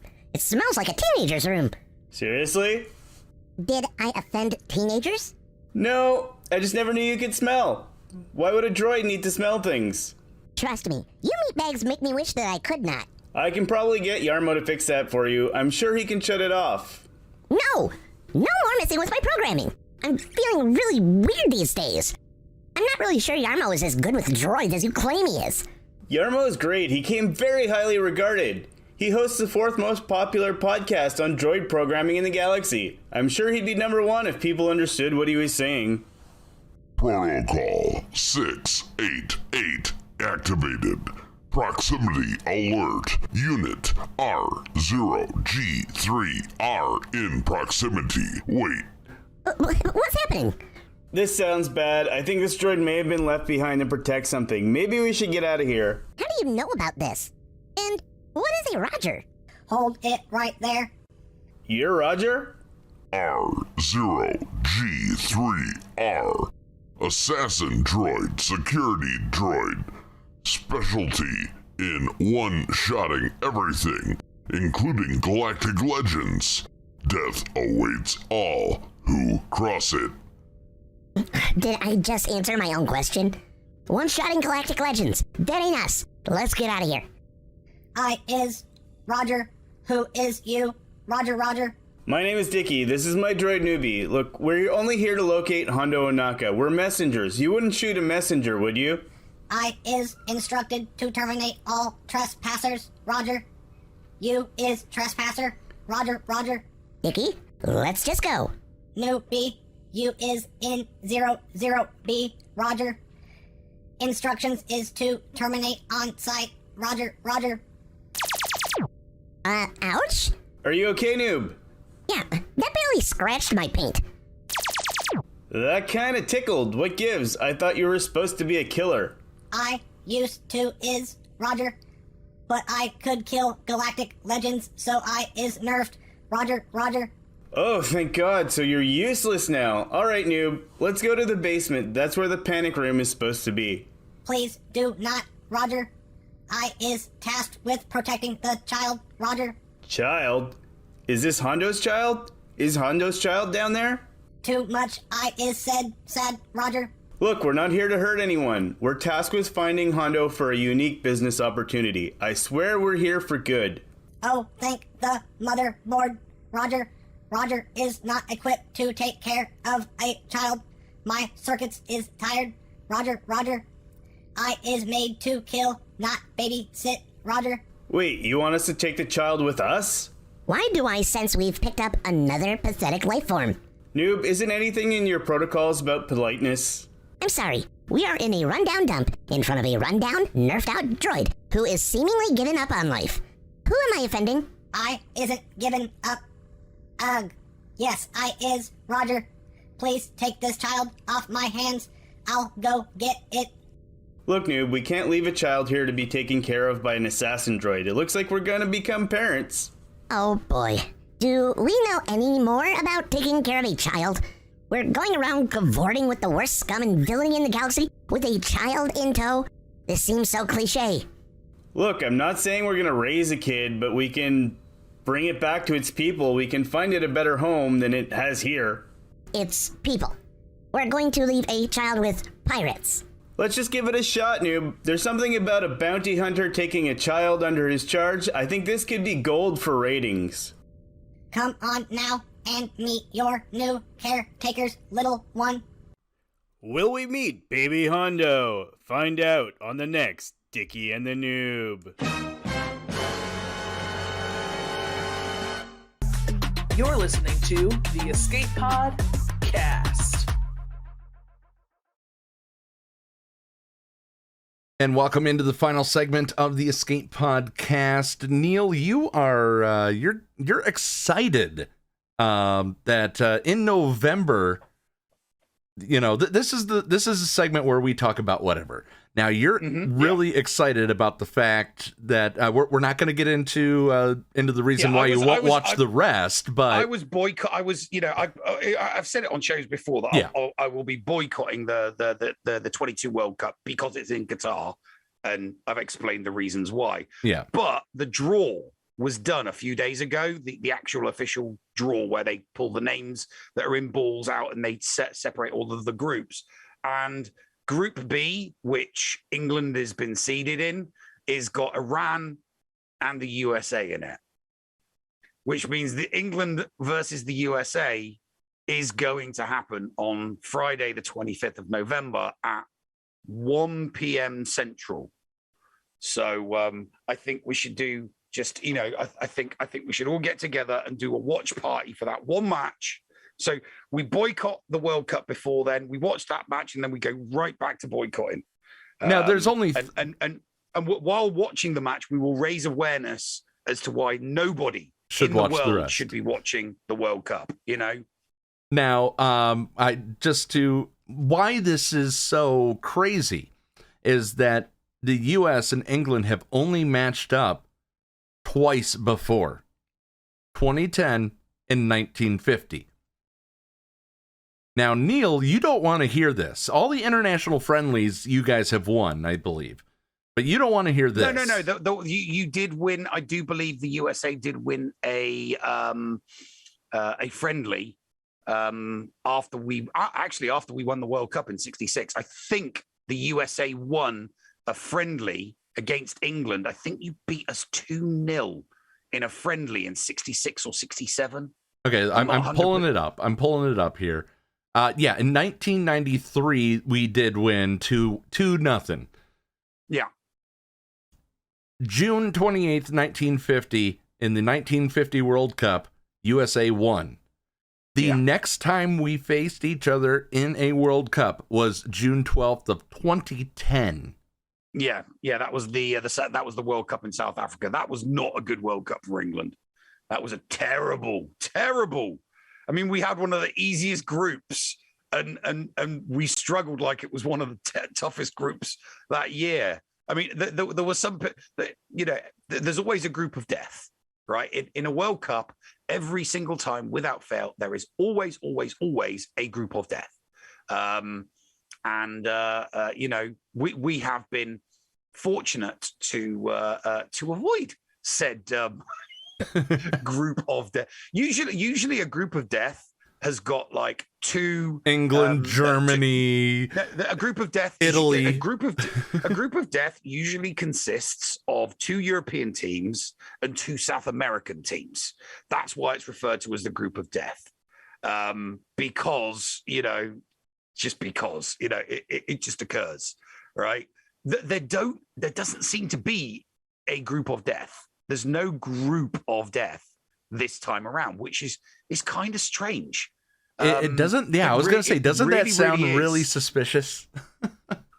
It does, because I mean, looking at the groups, there are 8 teams. So you've got 8 groups, and the first 8 teams put into those 8 groups are the 8 seeded teams. So they're the teams that they're the teams that everybody thinks is going to make it to the quarterfinals. Basically, the 8 teams that are going to make it to the quarters, and they're not that far off. But there's always, somebody that sneaks in. Yeah, there's always somebody that can sneak in. But just looking at the groups, there's not a lot of sneaking.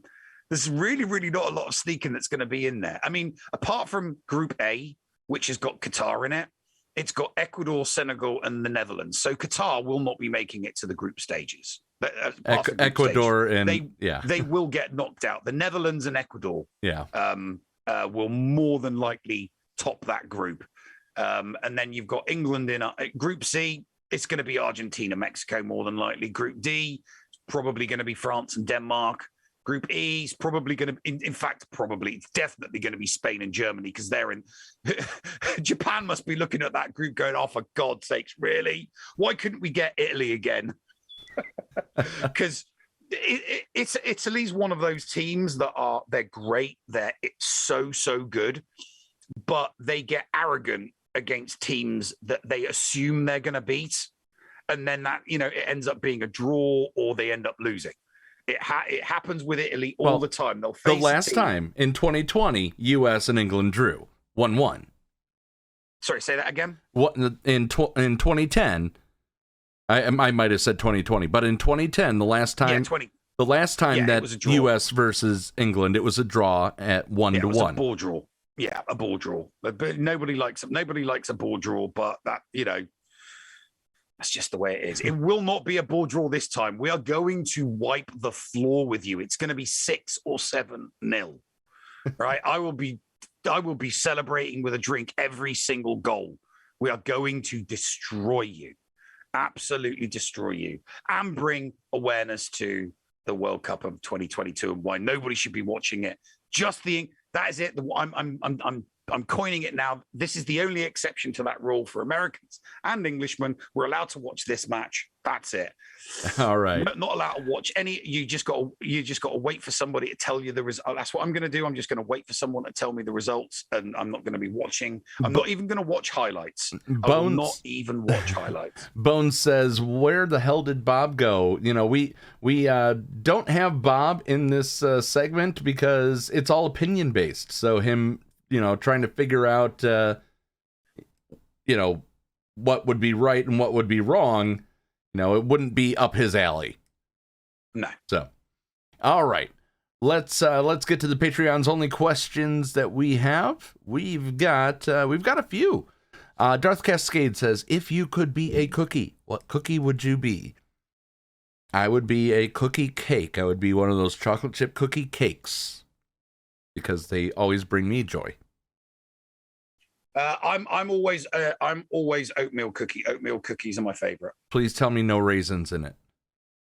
No, just a plain oatmeal cookie, Okay. something I can dunk in. I like plain biscuits, cookies that I can dunk in my coffee. All right. So the oatmeal ones, they're the what, you know, that they'll go soft, so that they're, you know, nice and moist after you've dunked them in your coffee without falling apart into your mug of coffee, which is just a pain in the ass. All right. We have Dickie Darkside giving us some more choice ones here. You get the choice: unlimited Conquest Energy or unlimited GL tickets. Conquest Energy for me. I think you should work for your GLs, but Conquest, a mode that you're paying for a pass, you should not have. You should be able to play whenever you want. You're paying half the price. If I had unlimited Conquest Energy, then yeah, I would. You know, I would probably. No, in fact, I know for a fact I would put the time in. I would put the time in because energy is unlimited. You know. Yeah, sure, the stamina may not be unlimited, but if the energy was unlimited, I would figure out ways to use my teams all the way down to like 50% stamina or something like that. All right. 3 free refreshes of each energy per day or double drops on all character shards. Double drops on all character shards, definitely. Because the 3 free spins, you could still get 0. I mean, you could still get 0 with either, but a double drop is better because you're either going to get 2, 4, 6, 8, or 10. All right. Not asking specifics, but would you want to be able to personally pick the next 5 marquees or choose the next 2 GLs? I would pick the next 5 marquees, to be honest with you. I'd probably pick the next 2 GLs. Because I would pick a character to be a GL that I'd actually want to go for, as opposed to a GL that I have to. I'm forced to choose. You know, I'm going for C on my main account. I don't want to. I'm forced to. If I want to stay competitive in GAC, I need to get my second GL ASAP. By the way, Cascade just texted me saying that she makes awesome oatmeal cookies without raisins. Oh, well, then make me. I'll give you my address. You can send me a big box of them. I will sit and I will make a point of making sure that I've got my big Darth Vader mug, and then I will put your box of cookies. And during a 2-hour stream, I will just dunk cookies the entire stream. I will eat and num your cookies up. Yeah. So the reason for me why I'd want to be able to pick the next 5 marquees are accessible to almost everyone. GLs are not. Mm-hmm. So, all right. You can pick your next guest. Zahn, Filoni, or Kennedy.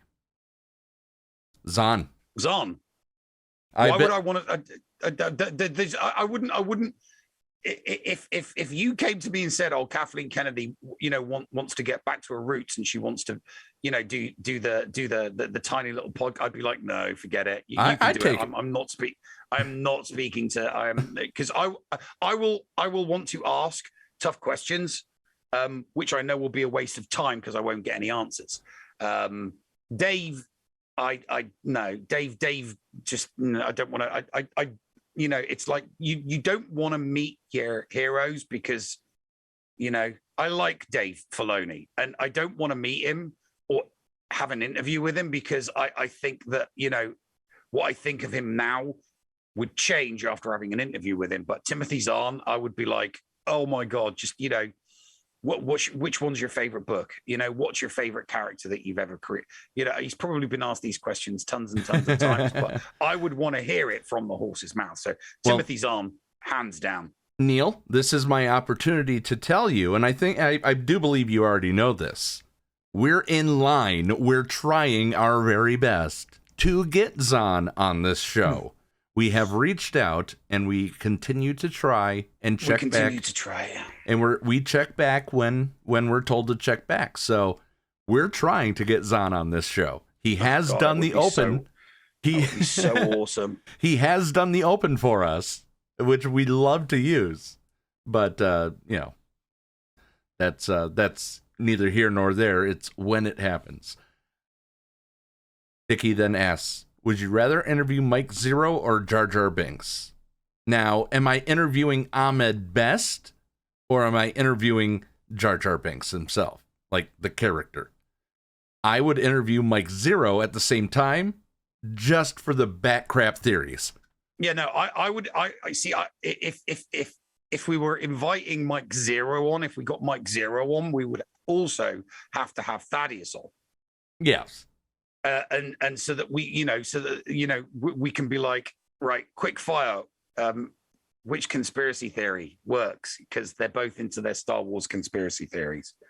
So we would have to have that. Oh, Thad, we've got the real Mike Zero, not the fake one, which is you, but we've got the real Mike Zero one. You need to come on so that we can see who's the crazier, whose Star Wars conspiracies are the crazier of the two, you or his. Okay, so, if you guys want to see that, tweet Mike Zero, send him a message, and say, hey, the Escape Podcast guys would love to have you on, but they want to know the interest first before they reach out. So tweet Mike Zero. Might he come on? We'll have Thad on at the same time. If so, it'd be great. And we'll have we will have Thad on at the same time. Yeah, absolutely. All right. Bones asks, if you could be stuck in any video game world for the rest of your life, what one would it be? Stuck in a video game world. Oh, that's an interesting one. I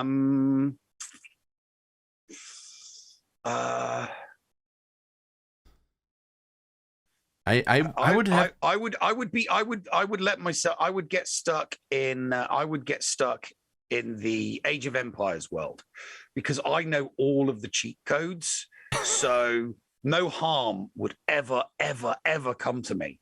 And if somebody looked at me wrong, I would just type in a cheat code and destroy them immediately. All right, for me it would be Kirby. I'd want one of those happy fluffy worlds. Okay. Yeah.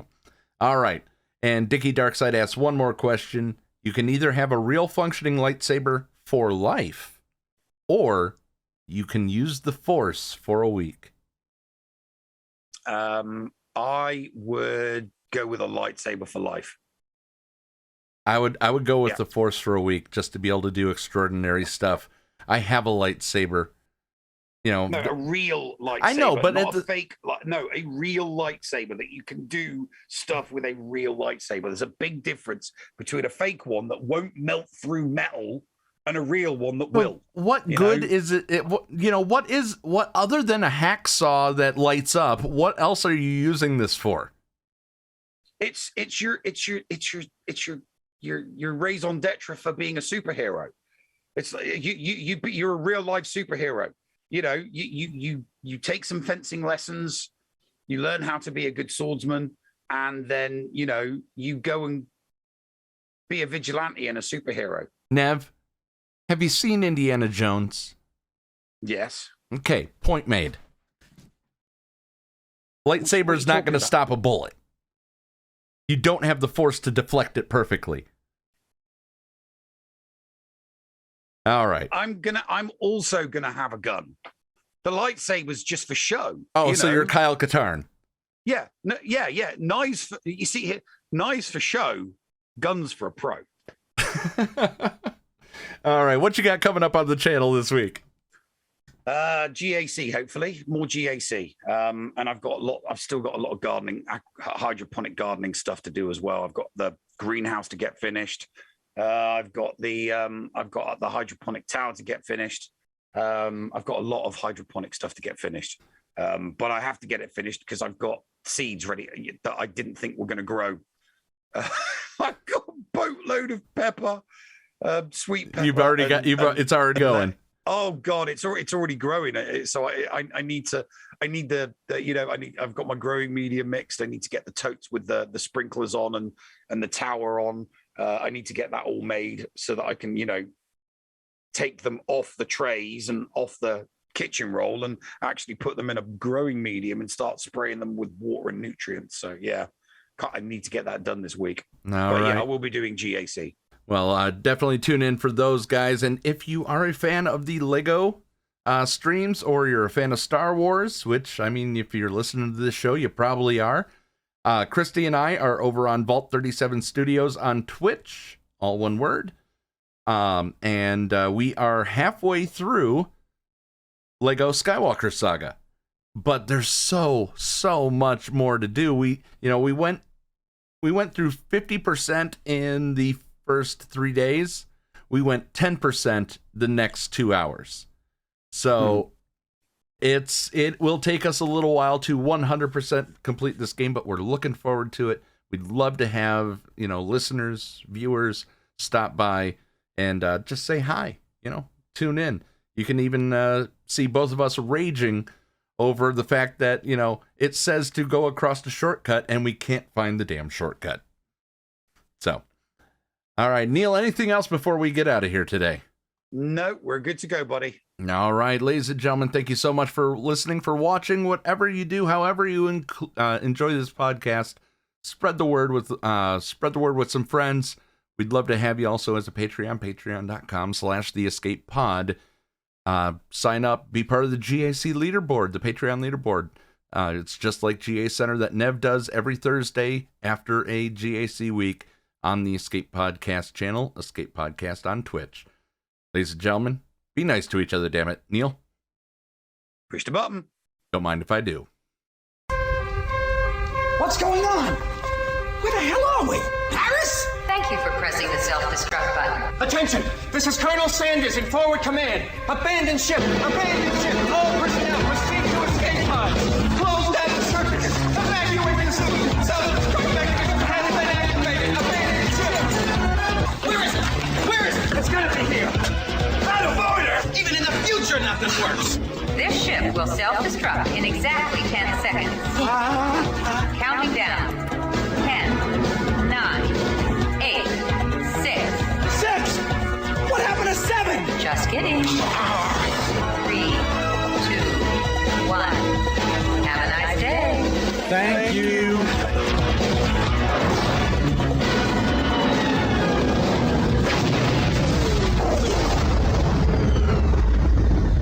Hello, friends. This is Thaddeus from Going Nerdy. The Escape Podcast was filmed in front of a live studio audience full of tweaked out murder bears. Sit, Ubu, sit. Good dog.